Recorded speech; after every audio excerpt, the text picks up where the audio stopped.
Comrades. Back in 2024, I listened to a segment of the Roy Green show about a young civil servant who wanted to work from home rather than be forced to go to the office 3 days a week. As Comrade Green and his listeners were not impressed by the young man's arguments, I wrote the following, which, given Canada's low productivity, is still relevant. Dear Comrade Green, as the devil is my advocate, permit me to speak in defense of this young civil servant, for his entitled attitude is not his fault. Not his fault. It merely reflects the fact that the work ethic is dead. It's so dead, there's a stake through its heart.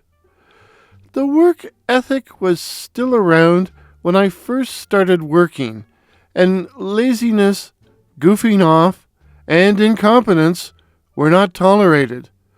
I recall one of my first commissars telling me in his thick East German accent, "Comrade Warren, there is only one man here who works with one hand.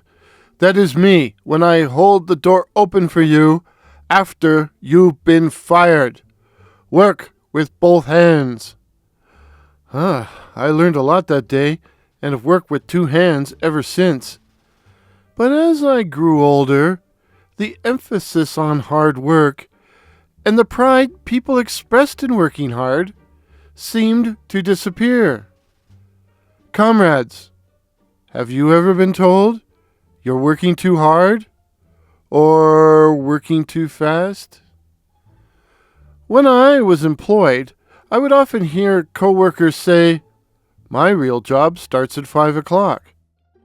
This surprised me, as I thought we were already at our real job.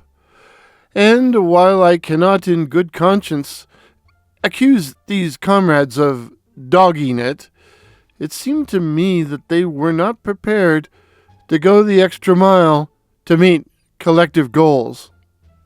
Brothers and sisters, have you ever noticed that people who are dedicated to their work are said to have no life? Or are told to get a life? Which I guess is the real job that starts at 5 o'clock.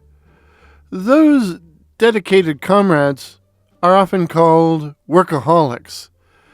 As someone who grew up around alcoholism, vodka, ay, I find this particularly offensive, as if hard work was the equivalent of substance abuse. Would you call a brother or sister whose focus was on their family and or children a family-holic? Or a child-holic? I don't think so. Family and children are extremely important, but so is what we do in the world. Work.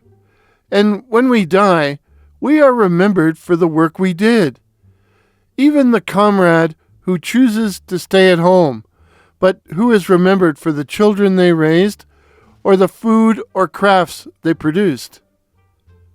But alas, in a world where those of us who are workaholics are told to get a life, and where the work ethic is not only dead, but has a stake through its heart, how can we criticize a government employee for not wanting to go to the office? Perhaps they have a life or a real job outside the workplace. But what do you think, comrades? Please share your dialectic in the comments below. Please like and share this video and comment. And please consider subscribing to this new capitalist endeavor. Enjoy the decline. This is Comrade Warren, signing off. Guess I'll go somewhere and see if I can get a life. Yeah, I think I'll do that.